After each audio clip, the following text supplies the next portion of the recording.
Hello learners. Welcome back to Lighthouse Alchemy ERP Academy, your trusted space to master ERP, one process at a time. In our last session, we explored the sales quotation process where customer requirements are translated into price offers.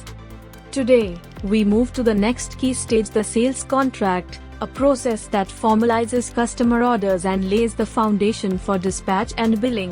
What is a sales contract? In simple terms, a sales contract represents a formal agreement between a customer and your organization.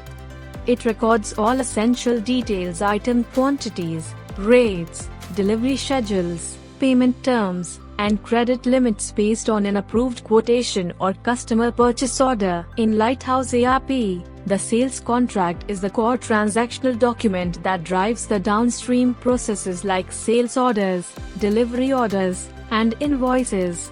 Purpose and importance. The sales contract process serves multiple purposes. It ensures that customer commitments are formally documented.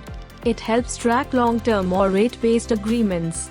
It provides controls for credit checks, approval hierarchies, and MIS visibility.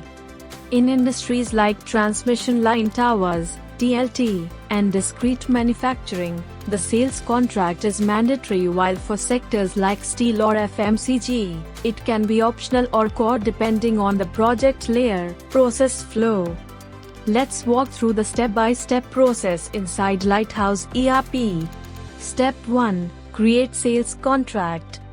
Select the series, configured in T-code, 6. T nature, SC. Choose the customer or consignee from the master. Enter purchase order number, date, and validity. Add payment terms, delivery conditions, and reference quotation number. Step 2. Add item details. Select items from the approved sales quotation or directly from item master. Define quantity, rate, UOM, taxes, and delivery schedule. Add remarks or specifications as needed. If items are copied from quotation, use the item selection QS screen for quick population. Step 3. Apply checklist and validations. This step ensures that the contract adheres to all commercial and financial controls before approval. Validation rules include rate and quantity checks, credit limit and overdue bill validation, order amount control, mandatory document verification. These validations are configured in sales contract checklist validations and can vary per customer or vertical. Step 4. Review and approval. The contract undergoes multi-level user approval as per series-based configuration. Reviewers validate commercial terms, item rates, and schedules. Once approved, the contract becomes active and visible for order processing. Step 5. Define other expenses. Freight, packing, insurance, and handling costs can be entered under other expenses, configured through NAF Headmaster for proper cost planning. Step 6. Track status and reports.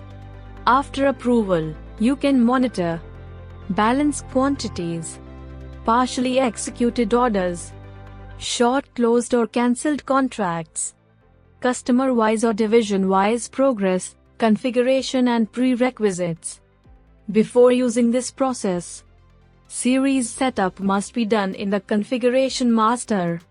User approval master defines the level-wise approval hierarchy. Customer, item, and project codes should be predefined. Checklist and validation rules must be configured.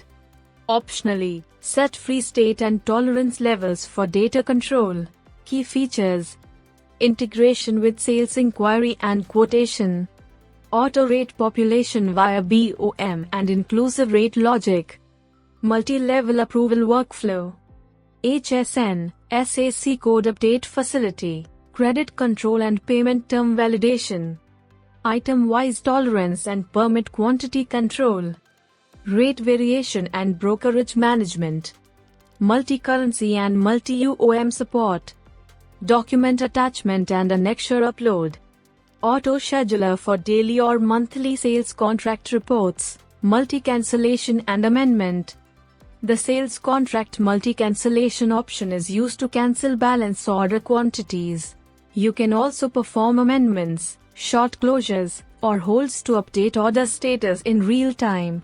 This ensures your data always reflects the true execution progress. Real-world example. Let's take an example from the transmission line tower industry. After the customer approves the quotation, they issue a purchase order for 500 tower structures. The sales executive creates a sales contract, entering customer PO details, item-wise quantities and rates, delivery schedule by month, terms like advance payment or LC, packing and freight charges. The contract is reviewed, validated, and approved, making it ready for the sales order stage, MIS and reports. The system offers powerful reports for better visibility. Sales contract register, sales contract query and engine, pending versus executed summary, rate analysis report, division or staff-wise contract execution dashboard. MIS helps management analyze performance, profitability, and outstanding obligations across contracts. Why is this process important?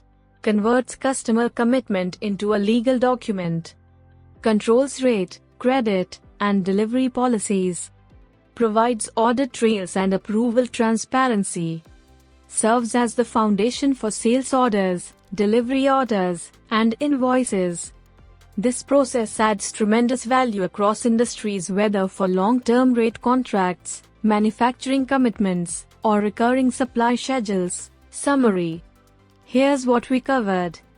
What is a sales contract? Step-by-step ERP flow. Checklist and validations. Key configurations and features. MIS, amendment, and multi-cancellation utilities. Real-world example and benefits. This process is essential to move from negotiation to actual execution in your sales cycle. In our next video, we'll explore sales order management, where approved contracts turn into dispatch-ready orders. You'll learn how Lighthouse ERP handles order scheduling, short closing, and real-time delivery tracking. If this video gave you a clear understanding of the sales contract process, don't forget to like, subscribe, and hit the bell icon to continue your ERP learning journey. Until next time, keep learning, keep growing, and let Lighthouse ERP light your way to smarter sales.